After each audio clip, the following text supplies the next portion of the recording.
আজ আমি বানাতে চলেছি মার্গো সাবান অর্থাৎ নিম সাবান যেটাকে আপনারা বলেন বা আমরাও বলে থাকি। তো তার জন্য আমি কি নিয়েছি, প্রথমেই নিয়ে নিয়েছি নিম পাতা, নিয়ে নিয়েছি কাঁচা হলুদ, নিয়ে নিয়েছি তুলসী পাতা, আর নিয়ে নিয়েছি অ্যালোভেরা।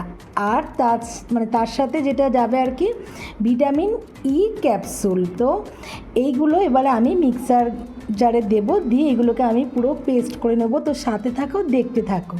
আমি নিম পাতাগুলো দিয়ে দিলাম মিক্সার জারের মধ্যে, তারপর দিয়ে দিচ্ছি তুলসী পাতাগুলো, আর তারপর দিয়ে দিচ্ছি কাঁচা হলুদগুলো, আর এবারে দেব অ্যালোভেরাটা। এই অ্যালোভেরাটা কিন্তু আমার গাছের, হ্যাঁ। তো অ্যালোভেরাটা কিন্তু ডাইরেক্ট গাছের থেকে মানে এই ডালগুলো আর কি ভেঙে এনেই দেওয়া যাবে না। এটা বেশ কিছুক্ষণ আর কি এটাকে কিন্তু মানে এরকম লম্বা করে রেখে এর ভেতর থেকে একটা হলুদ রঙের কষ বেরায়। তো সেটা যতক্ষণ না পুরোপুরি বেরাচ্ছে ততক্ষণ কিন্তু এটাকে লম্বা করে উল্টিয়ে দাঁড় করিয়ে রেখে দিতে হবে। তো আমার মোটামুটি হয়ে গেছে, আমি অনেকক্ষণই রেখে দিয়েছিলাম। তো তার কারণে বন্ধুরা আমি কিন্তু এবারে জাস্ট জেলটা আমি বার করে নেব। এই অ্যালোভেরা জেলটা কিন্তু আপনারা স্কিপ করে জেলেও যেতে পারেন, কিন্তু অ্যালোভেরাটা স্কিনের জন্য ভালো।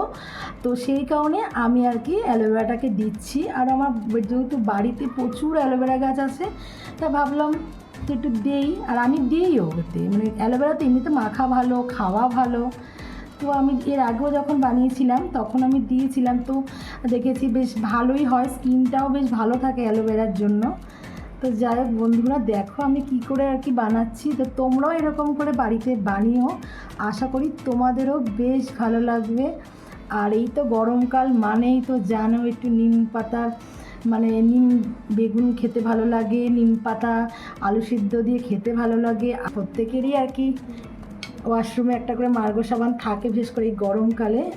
তো এটা পুরো সম্পূর্ণটাই আর কি নিয়ে নেব। দেখো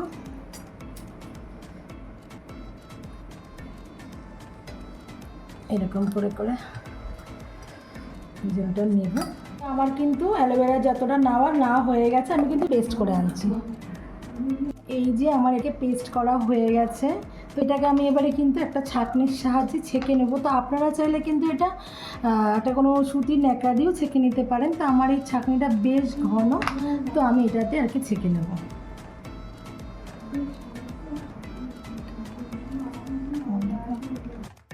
এর মধ্যে কিন্তু কোনোরকম জলের ব্যবহার আমি করিনি, আপনারাও করবেন না।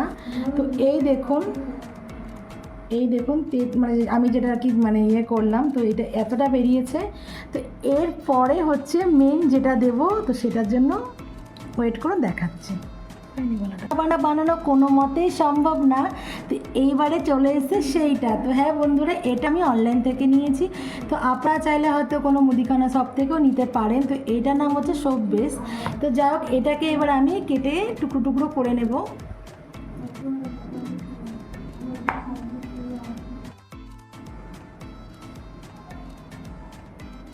এরকম টুকরো টুকরো করে নিতে হবে, হ্যাঁ।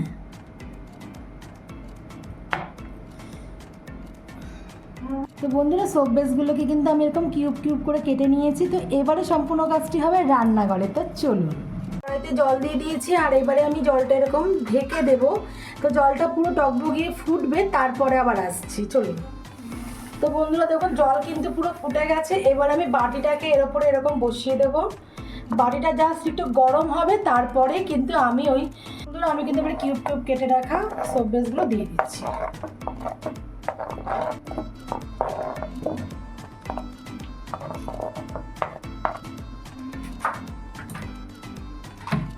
তো এবারে কিন্তু এইগুলোকে আমি একটা চামচের সাহায্যে এরকম একটু করে এরকম করে নাড়তে থাকবো।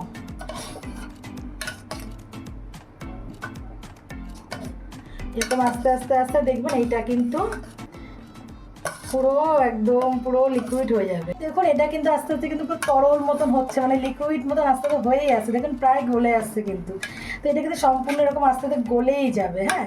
তো আমি একটা এরকম ডান্ডিওয়ালা বাটি নিয়েছি। তো আপনারা যদি এরকম না থাকে, তো আপনারা কিন্তু সাঁড়াশি দিয়ে এরকম বাটিটা ধরে নিয়ে এরকম করে কিন্তু এটাকে তরল করে নেবেন। আর এটা কিন্তু ডাইরেক্ট কিন্তু কখনোই গ্যাসে বা উনুনে চাপানো যাবে না।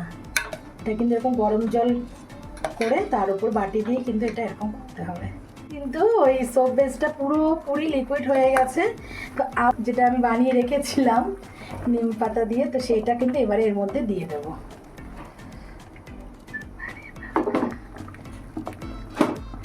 আর এরকম করে কিন্তু নাড়তে থাকবো। কিন্তু আমি যে ভিটামিন ই ক্যাপসুল যে নিয়েছিলাম 4টে, তো আমি সেটা কিন্তু এবারে এক এক করে এর মধ্যে দিয়ে দেবো।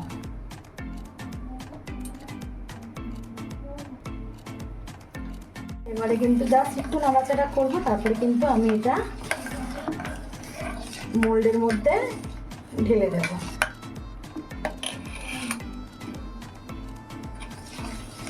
আমার কিন্তু এটা প্রায় হয়ে এসেছে।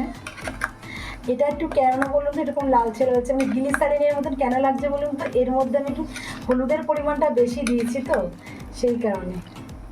আর অ্যালোভেরাটাও একটু বেশি দিয়েছি, যার জন্য এরকম এসছে। তো বন্ধুরা, আমি কিন্তু এবারে নিয়ে নিয়েছি একটা সোপ মোল্ড। তো এর মধ্যে এবারে আমি কিন্তু এই ব্যাটারটা দিয়ে দেবো। তো দেখতে থাকুন।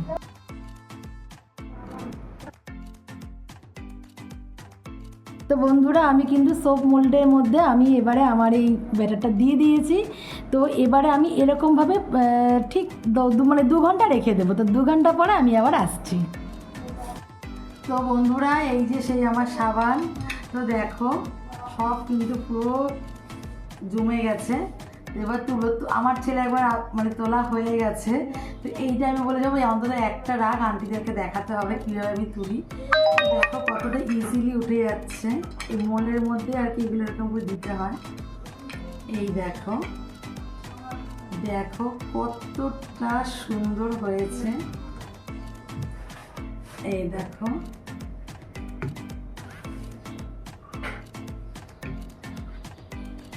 তো আপনারাও প্লিজ এরকম বাড়িতে বানিয়ে নেবেন, বানিয়ে বাড়িতে ব্যবহার করে দেখবেন কীরকম হয়। তো এবার আমি একটু দেখাচ্ছি, কোনটা দেখাবো না।